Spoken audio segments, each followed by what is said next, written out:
Chapter 1. Only the young have such moments. I don't mean the very young. No, the very young have, properly speaking, no moments.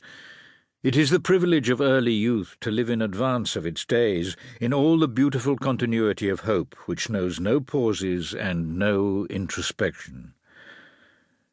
One closes behind one the little gate of mere boyishness and enters an enchanted garden.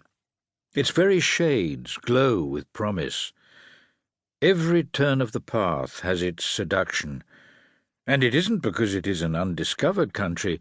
One knows well enough that all mankind had streamed that way.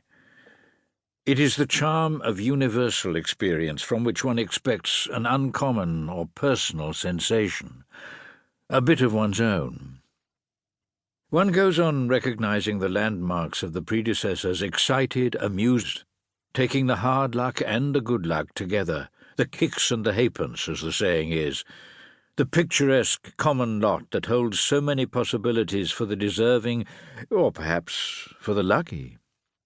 Yes, one goes on, and the time, too, goes on, till one perceives ahead a shadow line, warning one that the region of early youth, too, must be left behind.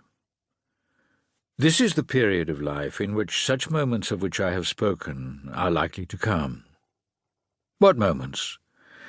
Why, the moments of boredom, of weariness, of dissatisfaction, rash moments. I mean, moments when the still young are inclined to commit rash actions, such as getting married suddenly, or else throwing up a job for no reason.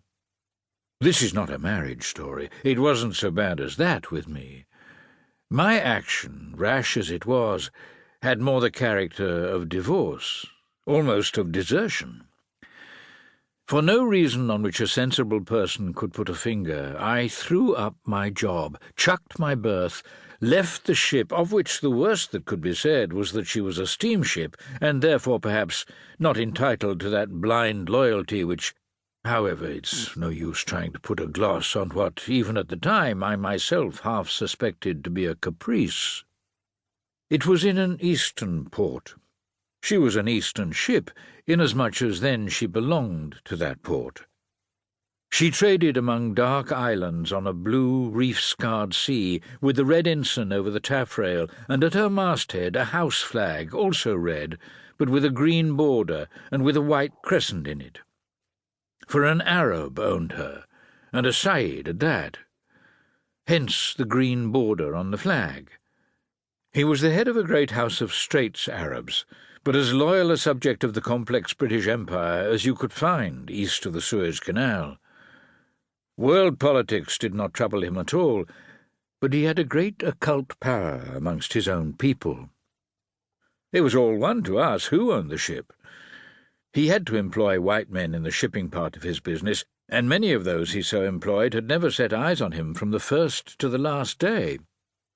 I myself saw him but once, quite accidentally, on a wharf, an old, dark little man, blind in one eye, in a snowy robe and yellow slippers. He was having his hand severely kissed by a crowd of Malay pilgrims to whom he had done some favour in the way of food and money. His almsgiving, I have heard, was most extensive, covering almost the whole archipelago. For isn't it said that the charitable man is the friend of Allah? Excellent and picturesque Arab owner, about whom one needed not to trouble one's head, a most excellent Scottish ship, for she was that from the keel up, excellent sea-boat, easy to keep clean, most handy in every way, and, if it had not been for her internal propulsion, worthy of any man's love. I cherish to this day a profound respect for her memory. As to the kind of trade she was engaged in and the character of my shipmates, I could not have been happier if I had had the life and the men made to my order by a benevolent enchanter.